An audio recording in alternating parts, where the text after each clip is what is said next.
Arratsaldeon, goia. Ongi etorri. Txak, marrakoa edo, bostekoa edo. Horrela, xe. Guk hemendik aningo dugu txotela. Goiatz. Hortxe, liburu eskuetan, hemen duzu. Eskuetan daukazu. Bai. Txukun, ikus ezagun. Bueno, hori jarri dugu, eresia jarri dugu hortxe denok ikusteko moduan. Eresiarekin izketan hasi aurretik, goiatz, zuk mesanotxan ze liburu daukazu? Ba, normalean bat baino gehiago izate ditut, aldi berean, eta orentxeakat garazia arrularen lurraz beste, eta idazle alemaniar baten, bere izena gogoratzen ez den, Los de al lado. Ados, oso ongi. Orduan bat baino gehiago irakurtzen dituzu batera, Goiatz? Bai, normalean bai. Ara, bat bukatu baino lehenago beste. Bai, normalean bai. Begira. Bueno, habilidadea. Eta liburua paperean edo gailu digitalean? Paperean bai edo bai. Bai, Bai. Begira, hori ere bai. Ondo, eresia du, izena zure azken lanak, politikari miretsi baten heriotzaren ondoren haren alabaren gogoetak dira, abia puntu.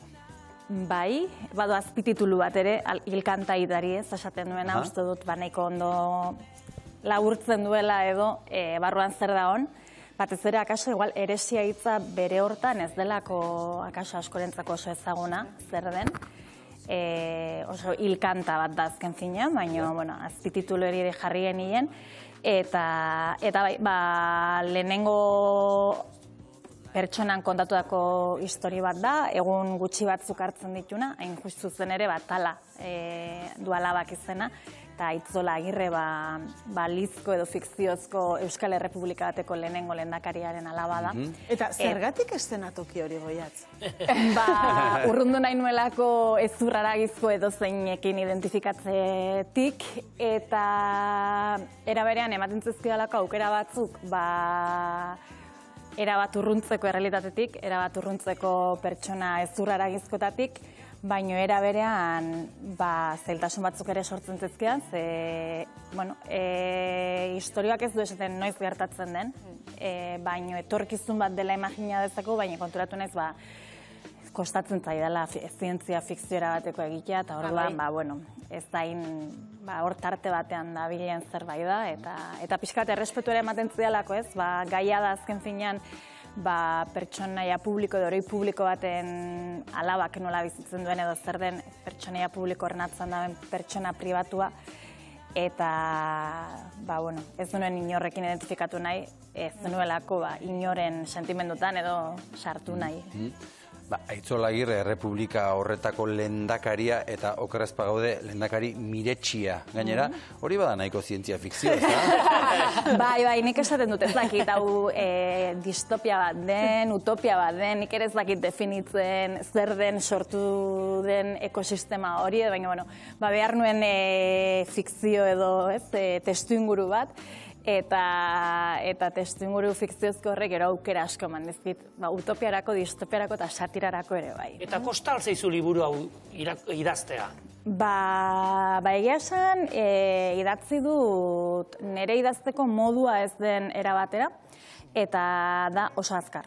Nik normalean ez dut horrela idazten, nik oso denbora hartzen dut, pausatuki idazten dut, ez dut izaten epe mugarik idazteko. Eta hau hasi nintzen idazten, eta olako zurrunbilo moduko batean edo sartu nintzen, olako pixkat idazketa obsesibo batean, eta nizateko oso azkar idatzetako testu bat. Zenbat da oso azkar? Pare bat hilabete. Hasierako testua, gero noski gero lantzen dituzu, eta... Izan entzen itune zurdurak ongi markatuak, bestela? Zan edut hasiera bat, bukaera bat, ez dakit, bestela? Ez, pentsaz, hau ez da burutan aspalditik idatzen nahi nuen liburu bat, edo gai bat, ez da ere. Historia hau sortu zen beste irakurgai batetik, ari nintzen irakurtzen Rebeka Solniten nekaztaria estatu batu bat da, eta bere artikulu bat zen bilduma. Ez zitzaidala berezik interesgarria egiten nahi, baino, liburu bat zor diot, orduan ez dut hau esango. Eta berak egiten zuen alako hausnarketa bat, edo iritzi bat ematen zuen artikulu haietako batean, eta esaten zuen Martin Luther King ziurrenik bere hiru seme alabentzat aita txarra izan zela, baina barkatuta dagola, gizarteari emantako onurengatik. Nire pixka bat hausarte iruditu zitzaidan, ez? Seme alabaek hori esaten badute, erabat ados, nek ez da pentsatzen, baina beste norbaitek esatea, eta hortik hasi zen hausnarketa hortatik abiatu zen, alegia ez dela aurretik pentsatutako zerbait edo lantutako zerbait, baina gero egia da, lehenengo kapituluka dago banatua eta lehenengo kapituluan zurdura edo azaltzen da, eta horrek asko erreztu zidan jarraipenak edo pixkat imaginatzen. Beraz, labur bilduta eta jende guztiak ongi ulertu dezan, kasu honetan landu nahi izan duzun gaia nolaz bai da pertsonaia publiko baten atzean, ezta? Nola dagoen pertsona pribatu bat, eta kasu honetan gainera heriotzarekin landu duzu. Zer gertatzen da pertsonaia publiko bat hiltzen denean? Bai, ze gainera ez heriotzak badu ez dakit zer duen, baina guztiak on bihurtzen gaitu, heriotzak, ez? Hori ere bai? Eta hor ere, hil ondoren pertsona guztiak on bilakatzen gara, dena dira laudorioak, dena dira, ez da, ez? Dena barkatzen du heriotzak, eta horrek ere joku askorako ematen du. Bizi batzen, kontrario gehiago izango zituen soruna. Baina, behin hil ondoren, Hilde eta ondoren zemat omenaldi eta zemat gauza egiten diren, lehenotik antzergatik, ez? Arrazoia guzia, ez? Denak onak, ez da balio. Humorea erabili duzu, eman dizu aukera humorea erabiltzeko. Behar bada horregatik, aipatu duzu lehen zuk ez duzula normalean horrela idazten, ez da? Normalean pausatuago eta hau segidan idatzi duzula. Behar bada ondo pasa duzu idazten eta horrek lotu zaitu liburura? Nik oso ondo pasa dut hau idazten. Bai, disfrutatu dudan liburu bat da. Humore asko du edo, ironia asko du baita ere. Esan dut lehen satira bat ere badela neurri batean. Satira da, bai, ziurrenik gaur egungo gure gizarteari, baita ere ofizio batzuei eta gauza askori buruzko satira bat ere bada. Eta nik oso ongi pasatu dut idazten, eta espero dut irakurriak ere. Zenbatetan irakurri duzu? Normalean argitarata horretik askoten irakurtzen ditugu da, berrikusketa asko daude, eta orduan, honekin egin dut zerbait beste liburuekin egin izan ez dudana, eta da ez osori, baina behin eskutan izan ondoren zati batzuk irakurtza. Normalean ez dut hori egiten, ja, hain aspertuta bokatzen duzu zure testuarekin, baina honekin oraindik nuela berrirakurtzeko. Zerbait aldatuko zenuke? Pentsatzen hasita agian. Beti aldatuko zenuke zerbait, baina ni egia esan ez naiz oso zigortzailean ere buruarekin. Zentzu hortan, sentitzen dudanean zerbait bukatu dela idazten, bukatu dut, eta ez dizkiot buelta gehiago ematen, zer bestela ez nuke inoiz bukatuko. Alperri da, gainera. Eta bukaera bat behar dute bestela. Goiatz, Tala da protagonista, kasu honetan Alaba, ez da, lehendakari horren Alaba, baina... Talaba. Baina bada beste pertsonaia bat ere, Intza Ekiza, nor da Intza, eta zer rol jokatzen du? Intza Ekiza da, Itzola Agirreren alderdi politikoko komunikazio eta protokolo arduraduna.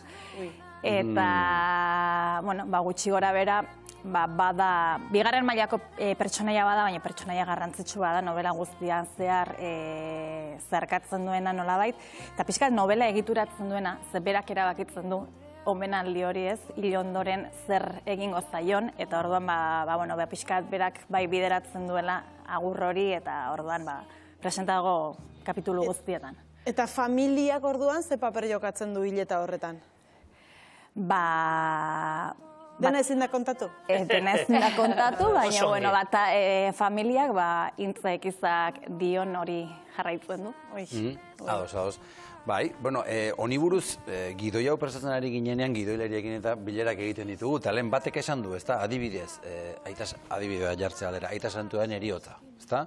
Horrek ere izango du bere familia, ezta? Izango ditu bere anai arrebak, bere anaiak eta beste, eta horrelako heriotzek, egia da, badukate pixo hundi bat hartzen dutela, baina familia horiek edo gertukoek erabaki asko ezin dituzte hartu, edo ez dituzte hartzen, edo...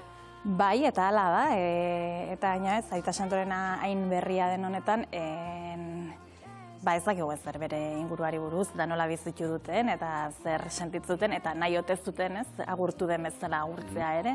Eta lehen esan dutez, heriotzak denako on bihurtzen gaituela, eta aita santorenare oso nabarmena zen, ez gogoratzen dut Arnaldote itxi bat idatzi zen, eta Giorgio Meloni hiletan zegoen, eta ez, denentzako zen gora ipagarri, eta holako zabatzuk ere badaude, eta harrigarria da, baina bai, eta azken finean hori da, ez, pertsona publikoa edo pertsona pribatua zer da gailentzen dena, eta batez ere ze min sortu ditzake horrek.